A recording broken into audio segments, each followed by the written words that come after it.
कक्षा 10 प्रश्नावली 15.1 प्रश्न संख्या 20। वैसे इस प्रश्न में स्टार का चिन्ह लगा हुआ है, जिसका अर्थ है, इसमें नीचे स्टार का मतलब बताया हुआ है, यह परीक्षा की दृष्टि से नहीं है। मतलब यह प्रश्न जो दिया गया है ये एग्जामिनेशन पॉइंट ऑफ व्यू से नहीं है, परीक्षा की दृष्टि से नहीं है। इस बात की बहुत ज़्यादा संभावना है कि आपके एग्ज़ाम में, आपकी परीक्षा में इसको शामिल ना किया जाए। इसमें क्या लिखा है, मान लीजिए आप एक पासे को आकृति 15.6 में दर्शाए आयताकार क्षेत्र में यादृच्छा रूप से गिराते हैं। एक आयताकार क्षेत्र है और उसमें आप एक पासे को गिरा देते हैं। इसकी क्या प्रायिकता है, इसकी क्या संभावना है कि वह पासा 1 मीटर व्यास वाले वृत्त के अंदर गिरेगा। इस बात की क्या संभावना है कि जब आप पासे को आयताकार क्षेत्र में गिराएंगे तो आयताकार क्षेत्र के अंदर जो वृत्ताकार क्षेत्र बना हुआ है, इस बात की क्या प्रायिकता है कि जो पासा है उस आयताकार क्षेत्र के अंदर बने हुए वृत्ताकार क्षेत्र में ही गिरेगा। इस बात की क्या प्रायिकता है। आयताकार क्षेत्र दिया गया है, इसकी लंबाई 3 मीटर है, चौड़ाई 2 मीटर है। आयताकार क्षेत्र के अंदर बना हुआ वृत्ताकार क्षेत्र दिया है, जिसका व्यास, ये व्यास है, जिसका व्यास 1 मीटर दिया गया है। आयताकार क्षेत्र, लंबाई 3 मीटर दी गई है, चौड़ाई कितनी है 2 मीटर। क्षेत्रफल, आयत के क्षेत्रफल का सूत्र आप अच्छे से जानते हैं, लंबाई गुणा चौड़ाई।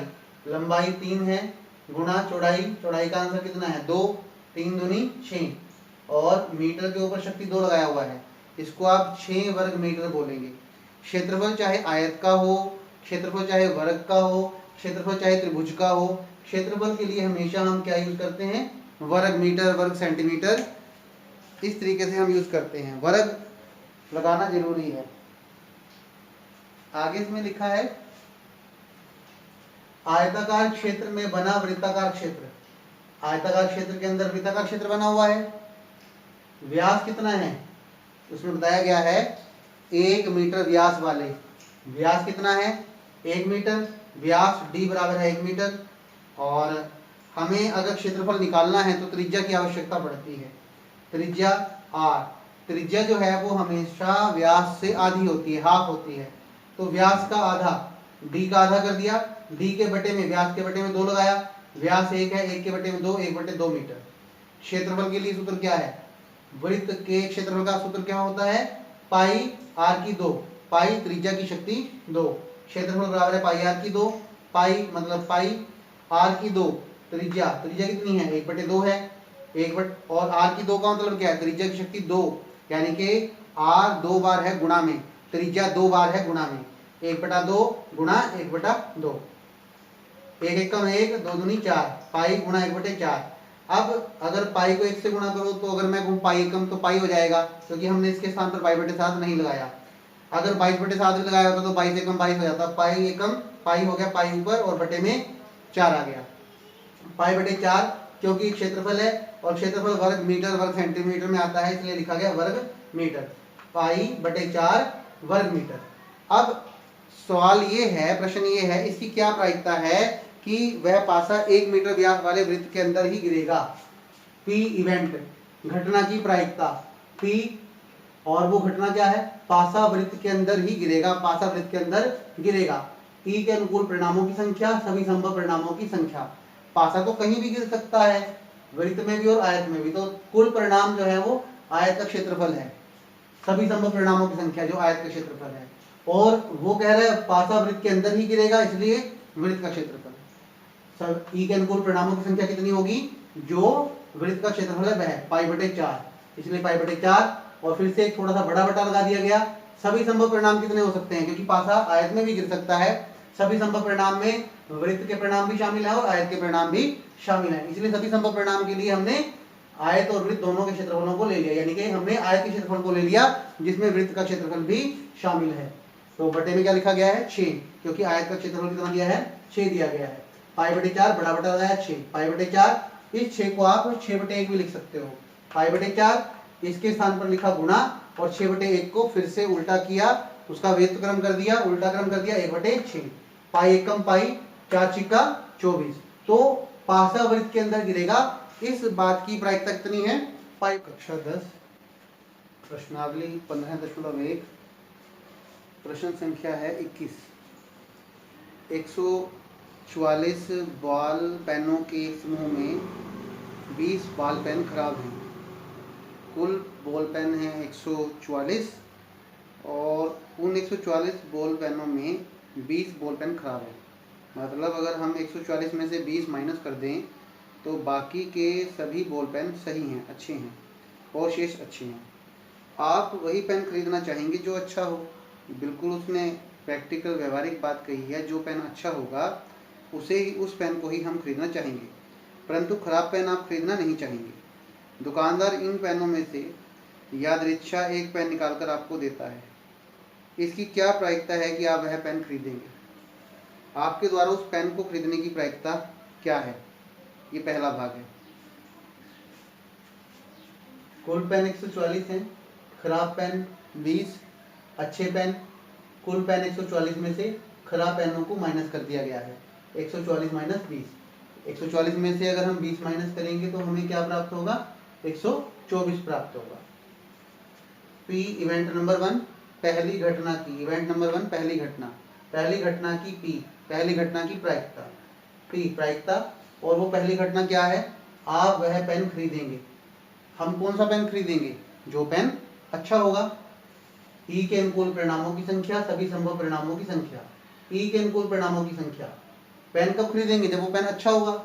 अच्छे पेनों के अनुकूल परिणाम कितने हैं? 124 और सभी संभव परिणाम कितने हैं? 144। 124/144। 4 3 12 है, 4 एकम 4, 4 3 12 है, 14 में से 12 गया 2, 24 हो गया, 4 छिक्का 24, 31/36। आप वह पेन खरीदेंगे, इसकी प्रायिकता है 31/36। इसी प्रश्न का दूसरा भाग है, आप वह पेन नहीं खरीदेंगे। दूसरा भाग पी इवेंट नंबर 2 दूसरी घटना की प्रायिकता, पी प्रायिकता। आप वह पेन नहीं खरीदेंगे। ई के अनुकूल परिणामों की संख्या, सभी संभव परिणामों की संख्या। हम पेन कब नहीं खरीदेंगे? हम उन पेनों को नहीं खरीदेंगे जो पेन खराब हैं। तो खराब पेनों के अनुकूल परिणाम कितने हो सकते हैं? 20 और सभी संभव परिणाम कितने हो सकते हैं? 144। 20/144। 4 पंजा 20, 4 3 12, 14 में से 12 गया 2, यहाँ 24 हो गया, 4 छिक्का 24। तो आप वह पेन नहीं खरीदेंगे, इसकी प्रायिकता क्या होगी? 5/36। कक्षा 10 प्रश्नावली है 15.1 और प्रश्न संख्या है 23। एक खेल में 1 रुपये के सिक्के को 3 बार उछाला जाता है। 1 रुपये के सिक्के को एक बार नहीं उछाला गया, 3 बार। एक बार उछाला, जो परिणाम आया उसे लिखा गया। उसी 1 रुपये के सिक्के को दूसरी बार उछाला गया, जो रिजल्ट आया, जो परिणाम आया उसको फिर से लिखा गया। तीसरी बार उसी 1 रुपये के सिक्के को फिर से उछाला गया और जो परिणाम आया उसे भी लिखा गया। और तीनों परिणामों की ग्रुपिंग कर दी गई, एक समूह बना दिया गया और उन तीनों परिणामों को एक ही माना गया। एक खेल में 1 रुपये के सिक्के को 3 बार उछाला जाता है और प्रत्येक बार का परिणाम लिख लिया जाता है। 3 बार उछालने पर जो परिणाम आते हैं उन्हें एक मान लिया जाता है। तीनों परिणाम समान होने पर, अगर तीनों परिणाम एक जैसे हो जाएं, आगे उसने इसका मतलब भी बताया है। तीनों परिणाम समान होने का मतलब क्या है, अर्थ क्या है? अर्थात 3 चित या 3 पट होने पर, 3 चित आ गए या 3 पट आ गए, हनीफ खेल में जीत जाएगा। अगर सिक्के को उछाला गया 1 बार 2 बार 3 बार, ऐसे करने से तीनों बार हेड आ गई, या सिक्के को उछाला गया 1 बार 2 बार 3 बार और तीनों बार करने से टेल आ गया, तीनों बार या तो चित आ गए, तीनों के 3 चित या तीनों के 3 पट हो गए, ऐसा होने पर हनीफ खेल में जीत जाएगा। अगर तीनों बार चित आ जाते हैं या तीनों बार पट आ जाते हैं तो उस कंडीशन में हनीफ खेल में जीत जाएगा, अन्यथा नहीं तो वह खेल में हार जाएगा। हनीफ के खेल में हार जाने की प्रायिकता ज्ञात कीजिए, परिकलित कीजिए, निकालिए या ज्ञात कीजिए। अब इन परिणामों को किस तरीके से लिखा गया है? क्योंकि सिक्का एक बार, दो बार और तीन बार उछाला जाएगा और उन परिणामों को एक समूह में लिखा जाएगा। तो हम ये मान लेते हैं हेड से ही शुरुआत हो जाती है। सिक्के को पहली बार उछाला गया हेड, दूसरी बार उछाला गया हेड और तीसरी बार उछाला गया हेड, तीनों बार हेड आ गए और ये तीन परिणाम एक समूह में लिखे गए, इनको एक माना गया। अगली बार क्या हुआ, पहली बार हेड, दूसरी बार हेड और तीसरी बार टेल। इससे अगली बार पहली बार हेड, दूसरी बार टेल और तीसरी बार फिर से हेड। इसके बाद क्या हुआ, एक बार पहली बार हेड और लास्ट की दोनों बार, दूसरी और तीसरी बार टेल टेल। अब आप इसके अलावा देखिए हेड के साथ क्या कोई और परिणाम भी आ सकता है। हेड जिस ऐसे परिणाम हमने लिए हैं जिनकी शुरुआत एच से ही होनी चाहिए, तो ये परिणाम हेड से शुरुआत होने वाले परिणाम यही बनते हैं। या तो तीनों बार हेड हेड हेड हो सकता है, या फिर पहली दो बार हेड और तीसरी बार टेल, या पहली बार हेड, दूसरी बार टेल, तीसरी बार हेड, या पहली बार हेड और लास्ट की दोनों बार टेल टेल। हेड से शुरू होने वाले यही चार परिणाम निकलते हैं। टेल के बारे में भी यही बात है। अब हम ऐसे परिणामों की सूची बनाएंगे जिनकी शुरुआत टेल से जरूर होनी चाहिए, बाद में कुछ भी हो, शुरुआत में पहला परिणाम टेल होना चाहिए। तो हो सकता है तीनों के तीन परिणाम पहली बार, दूसरी बार, तीसरी बार टेल ही आया, तो एक समूह बना दिया गया टेल टेल टेल, तीनों बार टेल ही आए। अब दूसरी बार हो सकता है पहले और दूसरी बार दो बार में टेल और फिर हेड आया हो सकता है एक और परिणाम ऐसा रहा हो जिसमें टेल फिर हेड आया फिर टेल आया, टेल हेड टेल, या हो सकता है टेल है और लास्ट के दो परिणाम हेड हेड है। तो टेल से शुरू होने वाले यही परिणाम बनते हैं चार, या तो तीनों बार टेल होगा, या दो बार टेल एक बार हेड, या एक बार टेल फिर हेड फिर टेल, या फिर एक पहली बार टेल और लास्ट की दोनों बार हेड है। हेड से शुरू होने वाले परिणाम चार हैं और टेल से शुरू होने वाले परिणाम भी चार हैं। तो ये कुल परिणाम कितने हो गए, 1 2 3 4 5 6 7 8, 4 और 4 8 परिणाम हो गए। हेड चित्त और टेल पट। अब वो कह रहे पी इवेंट, घटना की प्रायिकता, और घटना क्या है, हनीफ खेल में हार जाएगा, हनीफ के खेल में हार जाने की प्रायिकता। ये तो हनीफ के खेल में जीतने वाले परिणाम हैं। अगर हेड, तीनों हेड आ जाएंगे हनीफ जीतेगा, तीनों टेल होंगे हनीफ जीतेगा। हारने के यानी कि बाकी जो परिणाम है वो सारे हनीफ के हारने के परिणाम हैं। ये 6 के 6 परिणाम, 1 2 3 4 5 6, ये 6 के 6 परिणाम हनीफ के हारने के लिए हैं। ई के अनुकूल परिणामों की संख्या, हनीफ के हारने के अनुकूल परिणामों की संख्या कितनी है, 6 है। ये वाले परिणाम हनीफ के हारने के परिणाम है, ये दो परिणाम जीतने वाले हैं। इसलिए हनीफ के खेल में हारने के अनुकूल परिणामों की संख्या 6 है और कुल परिणाम कितने हैं, 4 और 4 8, 6/8, 2 3 6, 2 चौके 8, 3/4। नेक्स्ट प्रश्न है, एक पासे को दो बार फेंका जाता है, एक पासे को दो बार फेंका जाता है, इसकी क्या प्रायिकता है, 5 किसी भी बार में नहीं आएगा और 5 कम से कम एक बार आएगा। इसने इस प्रश्न में आपकी हेल्प भी की है, पाठ्य पुस्तक में आपकी हेल्प की गई है, संकेत बताया गया है और संकेत के तौर पर लिखा गया है एक पासे को दो बार फेंकना और दो पासों को एक साथ फेंकना एक ही प्रयोग माना जाता है। ऐसा कैसे, मान लीजिए दो पासे हैं आपके पास, इसके लिए आपको एग्जाम्पल नंबर, उदाहरण नंबर 13 में जाना पड़ेगा। उदाहरण नंबर 13 में जो है चित्र बना हुआ है, आकृति 15.3 लिखा है। उदाहरण नंबर 13 है, एग्जाम्पल नंबर 13, और उसमें आकृति है 15.3। उसमें लिखा है नीला पासा और दूसरे पासे के ऊपर लिखा है स्लेटी पासा। आप नीले पासे के ऊपर एक लिख सकते हैं, पहला, यानी कि एक पहली बार, एक का मतलब पहली बार, और स्लेटी पासे के ऊपर लिख सकते हैं दूसरी बार। एक ही बात है। देखिए दो अलग अलग रंग के पासे हैं, आपने उनको फेंका और जो रिजल्ट आया वो आपने कैसे लिखा, समूह में। उसमें एक परिणाम होगा नीले पासे के लिए और दूसरा परिणाम होगा स्लेटी पासे के लिए। अब आप एक ही पासे को दो बार फेंकते हो, जैसे अभी सिक्कों वाला क्वेश्चन किया गया, 3 बार फेंका गया और 3 बार के परिणामों का एक समूह बनाया गया। इसमें एक पासे को 2 बार फेंका गया और 2 बार के परिणामों को क्या कर दिया गया, एक समूह बना दिया गया। इसीलिए उसने कहा 2 अलग अलग पासों को इकट्ठा फेंकना या एक पासे को 2 बार फेंकना एक ही बात मानी जाती है, एक ही प्रयोग माना जाता है। अब देखिए यहाँ पर मैंने लिखा पासा पहली बार और पासा दूसरी बार, यानी कि मैं पासा पहली बार फेंकता हूँ और उस परिणाम को नोट कर लेता हूँ, फिर पासा दूसरी बार फेंकता हूँ और उस परिणाम को भी पहले परिणाम के साथ नोट कर देता हूँ। इस तरह से जो परिणाम आ रहा है वो समूह में आ रहा है। अब देखिए पासा पहली बार फेंकते हैं तो हो सकता है 1 2 3 4 5 6 कुछ भी आ सकता है, और पासा दूसरी बार फेंकते हैं तब 1 2 3 4 5 6 इनमें से कोई भी संख्या आ सकती है। ये बनाया कैसे गया टेबल, इसको बनाना बड़ा ही आसान है। हर बार आप 1 से 6 तक गिनती लिख लो, 1 2 3 4 5 6, 1 2 3 4 5 6, 1 2 3 4 5 6, 1 2 3 4 5 6, 1 2 3 4 5 6, 1 2 3 4 5 6। लिख लिया, 1 से 6 तक गिनती लिखते चले गए आप, ठीक है। इसके बाद दूसरे नंबर पे क्या करना है आपने, 1 लिखा हुआ है, सभी में 1 लगा दो, 1 1 1 1 1 1, 2 है 2 2 2 2 2 2, 3 है तो 3 3 3 3 3 3, 4 है तो 4 4 4 4 4 4, 5 है तो 5 5 5 5 5 5, 6 है तो 6 6 6 6 6 6। बड़ा आसान है, यानी कि पहले परिणाम के तौर पर क्या लिखना है, जब हम ग्रुपिंग करेंगे, समूह में परिणाम लिख रहे हैं, तो पहली बार में क्या करना है, 1 से 6 तक गिनती, और उससे अगली बार में पहली लाइन में 1, दूसरी लाइन में 2, शुरू से लास्ट तक, तीसरी लाइन में 3, चौथी लाइन में 4, पांचवी लाइन में 5 और छठी लाइन में 6।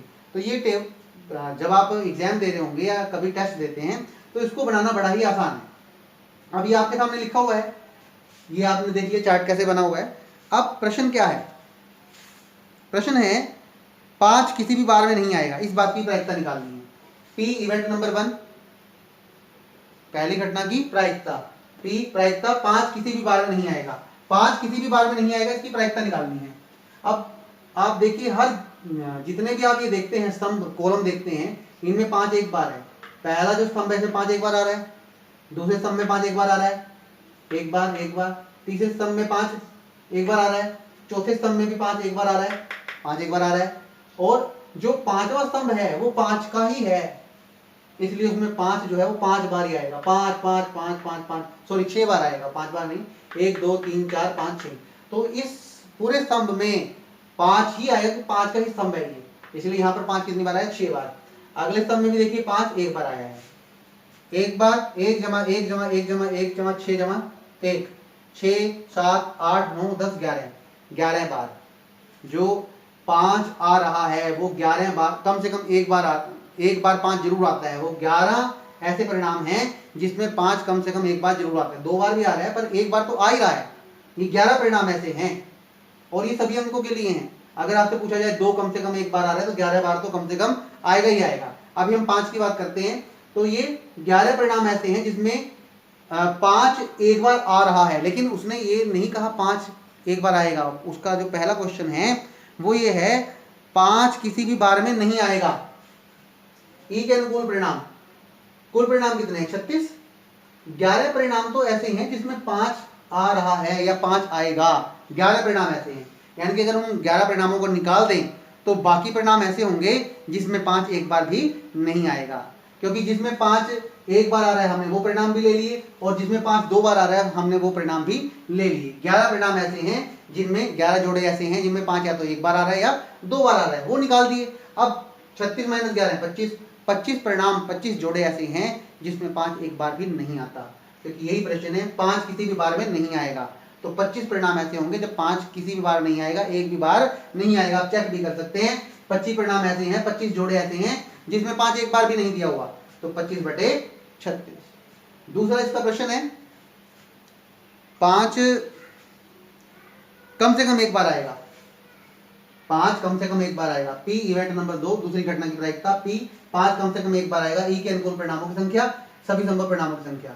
तो 5 कम से कम एक बार जरूर आएगा।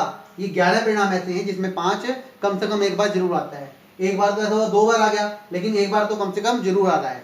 तो ये 11 परिणाम ऐसे हैं जिसमें 5 कम से कम एक बार जरूर आएगा, और सभी संभव परिणाम कितने हैं, 36।